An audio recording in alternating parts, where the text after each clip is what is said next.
തൃക്കാക്കരയിലും പുതുപ്പള്ളിയിലുമൊക്കെ നിയമസഭാ ഉപതെരഞ്ഞെടുപ്പ് നടന്നപ്പോൾ എൻ്റെ മാത്രം ഉത്തരവാദിത്തം എന്ന് വീമ്പ് പറഞ്ഞ് സ്വയം രാഷ്ട്രീയ ചാണക്യൻ്റെ കുപ്പായമിട്ടയാളാണ് പ്രതിപക്ഷ നേതാവ് വി.ഡി. സതീശൻ. എന്നാൽ ഇന്ന് അവനവൻ പാരയെന്ന് പറയുന്നത് പോലെയാണ് സതീശൻ്റെ അവസ്ഥ. ലോക്സഭാ തെരഞ്ഞെടുപ്പിൽ കോൺഗ്രസ് ഏറ്റവും കൂടുതൽ പ്രതീക്ഷ വയ്ക്കുന്ന സംസ്ഥാനമാണ് കേരളം. കഴിഞ്ഞ തവണ നേടിയ 19 സീറ്റിൽ നിന്നും 20 സീറ്റും പിടിച്ചെടുക്കാനാണ് എ.ഐ.സി.സി നേതൃത്വം നിർദ്ദേശം നൽകിയിരിക്കുന്നത്. അതുകൊണ്ടാണ് സാക്ഷാൽ കെ.സി. വേണുഗോപാലിനെ തന്നെ ആലപ്പുഴയിൽ ഇറക്കിയിരിക്കുന്നത്. തിരഞ്ഞെടുപ്പിൽ കോൺഗ്രസിന് ഏതെങ്കിലും തരത്തിലുള്ള തിരിച്ചടി ഏൽക്കേണ്ടി വന്നാൽ വി.ഡി. സതീശൻ പ്രതിപക്ഷ നേതാവ് സ്ഥാനം ഒഴിയേണ്ടി വരുമെന്ന് നിർദ്ദേശം നൽകിയിരിക്കുകയാണെന്നാണ് സൂചന. പകരം പ്രതിപക്ഷ നേതാവ് സ്ഥാനത്തേക്ക് രമേശ് ചെന്നിത്തല എത്തുമെന്നും പറയുന്നുണ്ട്.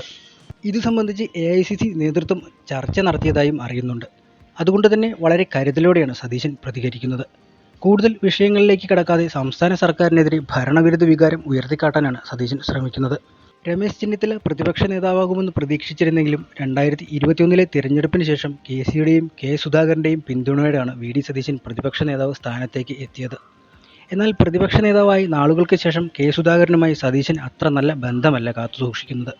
സ്വയം രാഷ്ട്രീയ ചാണക്യൻ്റെ കുപ്പായമണിയുന്ന സതീശൻ്റെ ശൈലിയിൽ കെ. സുധാകരന് കടുത്ത എതിർപ്പാണ്. അത് പല യോഗങ്ങളിലും മറനീക്കി പുറത്തു വന്നിട്ടുള്ളതുമാണ്. അതുകൊണ്ട് തന്നെയാണ് പുതിയ തീരുമാനത്തിൽ സുധാകരനും സതീശനെ കൈവിട്ടതെന്നുള്ള സൂചനകൾ പുറത്തു വരുന്നത്. പകരം ജനകീയ മുഖമുള്ള രമേശ് ചെന്നിത്തല എത്തുന്നത് 2026 തിരഞ്ഞെടുപ്പിൽ യു.ഡി.എഫിന് ഗുണം ചെയ്യുമെന്നും നേതൃത്വം കണക്കുകൂട്ടുന്നുണ്ട്. ഇതിൻ്റെ ബാക്കി പത്രമാണ് ചെന്നിത്തലയെ കോൺഗ്രസ് പ്രചാരണ സമിതി അധ്യക്ഷനായി കഴിഞ്ഞ ദിവസം നിയമിച്ചത്. ചെന്നിത്തലയെ സംസ്ഥാന രാഷ്ട്രീയത്തിലേക്ക് മടക്കിക്കൊണ്ടുവരുന്നതിനായുള്ള തുടക്കമായും ഇതിനെ കണക്കുകൂട്ടുന്നുണ്ട്. ചുമതലയേറ്റ ശേഷം നെടുമ്പാശ്ശേരിയിലെത്തിയ ചെന്നിത്തല തിരഞ്ഞെടുപ്പ് പ്രവർത്തനങ്ങൾ ആധുനികവൽക്കരിക്കുമെന്ന് പറഞ്ഞിരുന്നു. ഇതിനുള്ള രൂപരേഖ തയ്യാറാക്കുകയാണെന്നും സംസ്ഥാനത്ത് മുഴുവൻ സീറ്റിലും യു.ഡി.എഫ് ജയിക്കുമെന്നും ഇടതുമുന്നണിക്കും ബി.ജെ.പിക്കും ശക്തമായ തിരിച്ചടി തിരഞ്ഞെടുപ്പിലൂടെ ജനം നൽകുമെന്നും അദ്ദേഹം പറയുകയുണ്ടായി.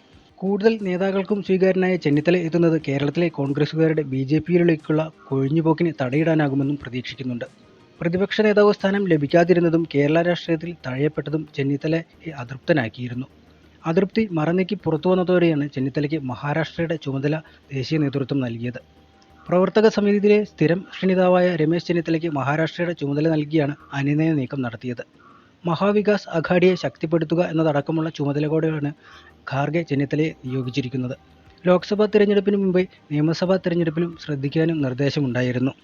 ചെന്നിത്തല തമിഴ്നാടിൻ്റെ ചുമതല വഹിച്ചപ്പോഴാണ് മൂപ്പനാരുടെ തമിഴ് മാനില കോൺഗ്രസുമായി സഖ്യമുണ്ടാക്കിയത്. വടക്കുകിഴക്കൻ സംസ്ഥാനങ്ങളിലും 6 സംസ്ഥാനങ്ങളുടെ ചുമതല ചെന്നിത്തലയ്ക്ക് ഉണ്ടായിരുന്നു. മധ്യപ്രദേശിലും ചുമതല വഹിച്ചതാണ്. മാധവറാവു സിന്ധ്യ മഹാരാഷ്ട്രയുടെ ചുമതലയുള്ള ജനറൽ സെക്രട്ടറി ആയിരുന്നപ്പോൾ അദ്ദേഹത്തിനൊപ്പം സെക്രട്ടറിയായും ചെന്നിത്തല പ്രവർത്തിച്ചിട്ടുണ്ട്. മുസ്ലിം ലീഗിനും സ്വീകാര്യനായ ചെന്നിത്തല എത്തുന്നത് അവർക്കും എതിർപ്പില്ലെന്നാണ് പറയുന്നത്.